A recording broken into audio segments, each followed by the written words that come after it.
Berikutnya dipersilakan Yang Berhormat Kubang Krian. Bismillahirrahmanirrahim. Assalamualaikum warahmatullahi wabarakatuh dan salam sejahtera. Terima kasih Muhammad Yang Dipertua untuk mempertuakan lebih peluang kepada Kubang Krian untuk mengambil bahagian dalam persidangan dan membahaskan belanjawan pada pagi ini. Memulakan perbahasan, saya mulakan dengan pantun, kalau tuan pergi memancing, jangan lupa membawa umpan, walaupun ramai dah kena kencing, perbahasan belanjawan perlu diteruskan. Firman Allah Ta'ala, walau anna ahlul qura amanu wattaqaw lafatahna alaihim barakatin minas sama'i wal ard walakin kazzabu fa akhaznahum bima kanu yaksibun. Maksudnya, sekiranya penduduk negara itu beriman serta bertakwa kepada Allah, tentulah kami akan membuka kepada mereka pintu-pintu pengurniaan dan yang melimpah keberkatan daripada langit dan bumi, tapi mereka mendustakan rasul-rasul kami, lalu kami timpakan pada mereka azab sesaan disebabkan apa yang mereka telah usahakan. Ayat ini jelas menunjukkan pada kita bahawa nilai ekonomi bukan hanya bergantung kepada nilai fizikal, kewangan, data dan hanya semata-mata aspek-aspek fizikal. Namun soal keberkatan merupakan salah satu di antara elemen penting dalam kita berusaha mencari dan menggarap kemampuan ekonomi negara kita. Oleh kerana itu, soal keberkatan ini mestilah diberi perhatian. Sama dalam soal pembangunan kemanusiaan, diperuntukkan suatu dana bagi memastikan bahawa nilai-nilai manusiawi dapat diperkasakan dan diperkukuhkan. Manusia bukan hanya ada aspek fizikal, dia punya roh. Dan Nabi SAW menegaskan bahawa bila jiwa manusia selamat, baik, nasib baiklah seluruh anggota yang lain. Maka bertolak kepada situlah kita melihat bahawa aspek pembangunan kemanusiaan mestilah diberi perhatian yang agak serius.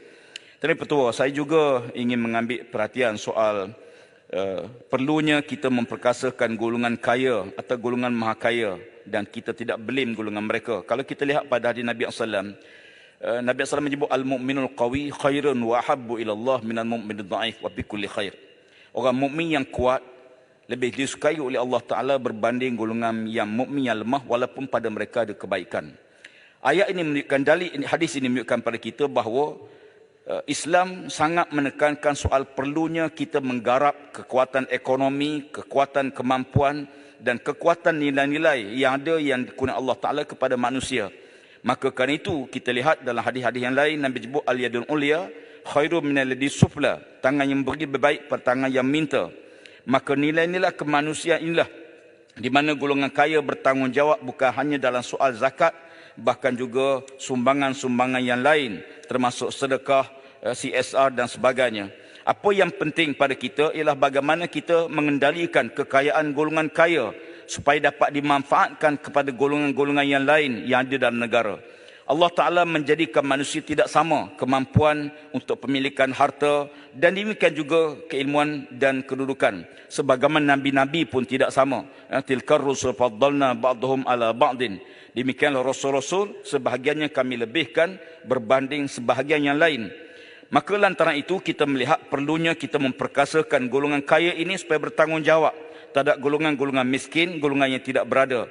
Tidak hanya membolot dan memperkayakan hingga mewujudkan jurang yang tidak adil atau jurang yang sangat besar di antara golongan kaya dan golongan miskin.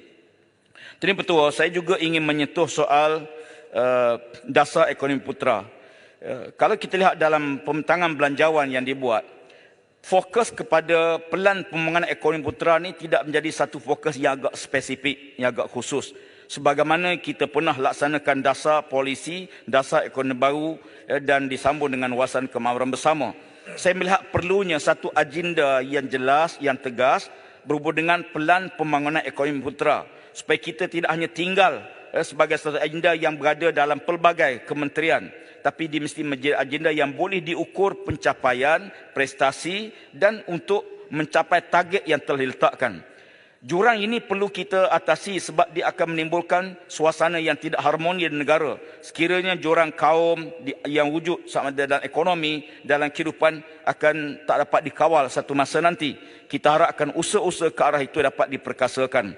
Kalau kita lihat dalam pada tahun 2022, kerajaan meluluskan peruntukan keseluruhan sebanyak 6.6 bilion untuk kemudahan pendidikan anak-anak bumi putera. Namun bajet kali ini kita lihat hanya menyatakan agar institusi pendidikan di bawah MARA untuk menumpukan kepada latihan dan peningkatan kemahiran dalam bidang seperti ekonomi Islam, aeroangkasa dan industri kreatif. Saya ingin bertanya, apakah mekanisme kerajaan dalam menumpukan pelatihan dan peningkatan kemahiran seperti yang disebut dalam ucapan belanjawan 2024? Tuan Pertua, kalau kita lihat setiap kali pembentangan belanjawan dan pernyataan ekonomi sejak berpuluh tahun, beberapa buah negeri ini diletakkan sebagai negeri miskin. Kelantan, Terengganu, Sabah, Sarawak. Persoalan saya, apakah mekanisme yang perlu kita buat? Setiap tahun kita hanya meletakkan mereka ini, negeri-negeri ini sebagai negeri miskin. Tapi tanpa peruntukan yang khusus, perancangan yang rapi, maka tentulah kita tak boleh menyelesaikan dan mengeluarkan negeri ini daripada negeri yang miskin. Lantaran itu satu peruntukan khas perlu dibuat supaya kita letakkan sasaran. Tahun bila negeri-negeri ini perlu diselesaikan. Dengan kata lain bahawa pelan pembangunan di peringkat persekutuan, seumpama pembangunan wilayah yang lebih adil dapat ditegakkan. Kalau kita lihat dalam WKB, Wasa Kemakmuran Bersama, di antara aspek diberi perhatian dalam WKB ialah supaya kemakmuran bersama daripada hasil kit negara itu dapat dikecapi oleh semua rakyat. Sebagai contoh, kita ada perjanjian petroleum dengan negeri-negeri Kelantan, Terengganu dan seumpamanya. Namun kita lihat berlakunya pengabaian, pelanggaran kepada perjanjian tersebut yang menyebabkan negeri-negeri itu tidak dapat hasil sebagaimana yang sepatutnya diperolehi dalam perjanjian petroleum. Maka saya lihat kerajaan banyak menggunakan 3 batu netika sebagai asas dalam untuk menaikkan perjanjian petroleum. Namun apa yang jelas, waktu perjanjian dibuat, faktor ini tak ada pun masuk dalam perjanjian tersebut. Dan saya melihat bahawa perlunya keadilan diberikan pada negeri-negeri yang kita kategorikan sebagai negeri yang miskin ini. Tuan Pertua, di samping aspek tersebut, saya juga ingin menyentuh soal... Kubang Krian minta laluan sikit. Ya, sila. Terima kasih Ketua, terima kasih Kubang Krian. Berkaitan dengan negeri-negeri Terengganu, Kelantan, Kedah, dan sebagainya. Ada satu lagi program yang telah dirancang sejak dulu yang dinamakan ECER, East Coast Economy Region. Dan saya dapatkan sehingga sekarang, apakah status ECER? Kerana ianya merancangkan lagi pembangunan ekonomi di negeri-negeri yang terlibat. Terima kasih. Betul. Ya, saya setuju supaya dimasukkan dalam sebahagian pada ucapan saya. Cuma saya ingin jelaskan bahawa bila pelan yang telah dibuat satu masa, ECR ini sangat baik untuk memastikan semua koridor-koridor yang ada ini dapat membangun dengan pesat. Dan saya harapkan jangan bila bertukar kerajaan kita batal apa yang telah disusun, yang telah diatur sebelum ini. Dan ini juga telah diutarakan oleh Wakil Ahli Yang Berhormat sebelum saya tadi. Saya nak balik pada isu tentang hasil negara. Dalam pembentangan belanjawan, kita lihat pergantungan kepada sumber-sumber sedia ada ini sangat kuat. Terutama isu-isu sumber percukaian dan sebagainya. Saya lihat bahawa negara kita punya potensi besar terhadap sumber-sumber baru yang perlu dibangunkan. Sebagai contoh, isu REE, carbon capture, dan beberapa elemen lain dalam tenaga hijau dan sebagainya. Ini sumber-sumber yang perlu digarap dan diteroka. Saya menyambut baik dan mengalu-alukan pengharaman ekspor REE sebagaimana telah diumumkan oleh para menteri. Walaupun saya terkejut bila dalam Dewan Negeri Perak dimaklumkan bahawa kerajaan negeri Perak telah pun mendapat royalti sebanyak 16 juta hasil lombong NREE setakat Julai lalu, di mana 10 kali RE ini telah pun dieksport ke negara China. Saya ingin dapat penjelasan, apakah dasar yang telah dibuat oleh kerajaan persekutuan tidak dipatuhi oleh kerajaan negeri? Dan sekiranya benar dia berlaku, ini satu benda yang sangat malang bagi negara kita. Bila Perdana Menteri mengumumkan tidak ada lagi ekspor keluar, bermakna kita sepatutnya semua negeri bertanggungjawab memastikan bahawa tidak ada lagi pelanggaran kepada arahan yang dibuat di peringkat persekutuan. Kita akui bahawa kita memiliki simpanan RE yang sangat besar, 809.6 bilion atau hampir 1 trilion hasil simpanan yang ada dalam setiap negara. Saya fikir kita mempunyai lebih kurang dalam 7 negeri yang telah dikenal pasti mempunyai sumber RE yang sangat berpotensi besar. Persoalan saya ialah, oleh kerana RE ini satu elemen yang sangat mudah untuk dihasilkan.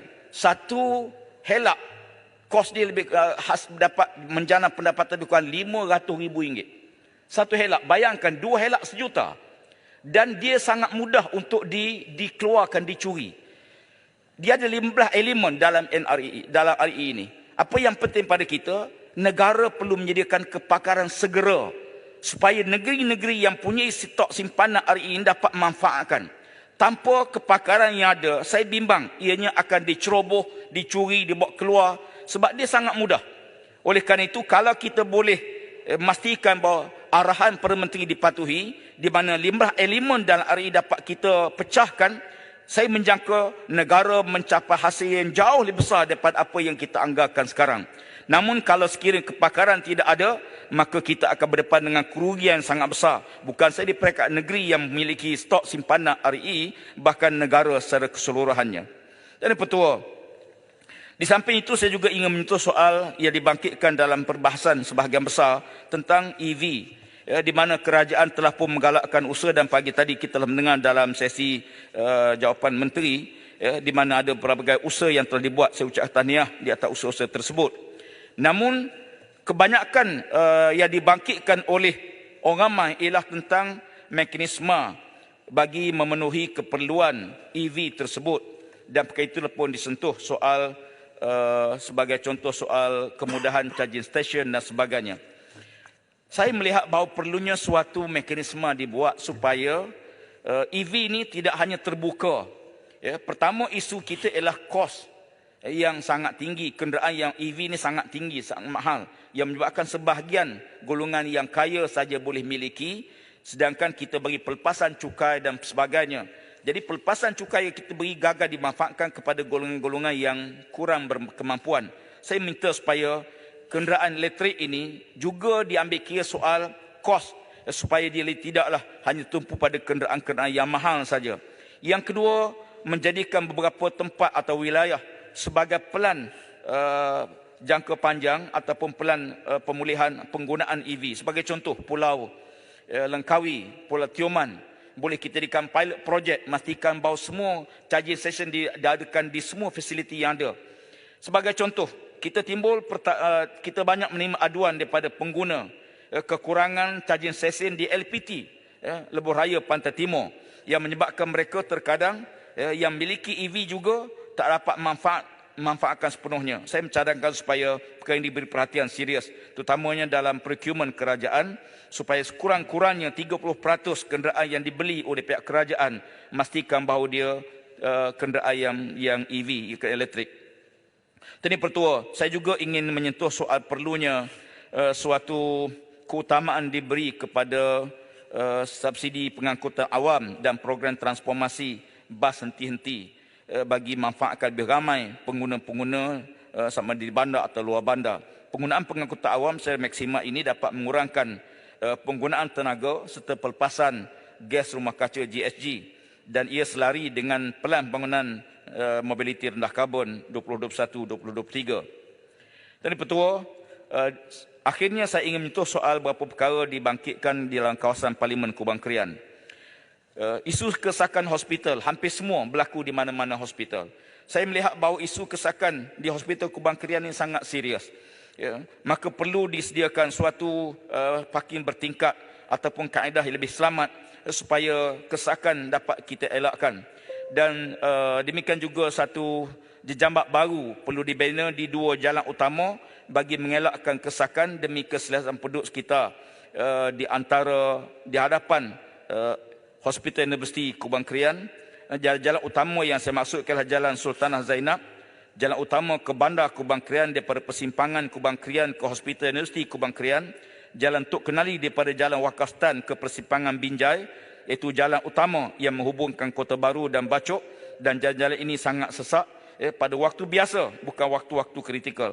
Maka saya mohon supaya pihak kerajaan dapat mengusahakan pembinaan jejambak baru bagi mengatasi kesakan tersebut, dan akhirnya beberapa kawasan yang libatkan banjir bertakung, dan saya telah pun senaraikan kampung-kampung tersebut, dan insya-Allah saya akan saya seperibadi akan menghubungi pihak kerajaan bagi menyelesaikan masalah-masalah yang berbangkit di kawasan tersebut. Sekian, terima kasih, saya mohon menyokong.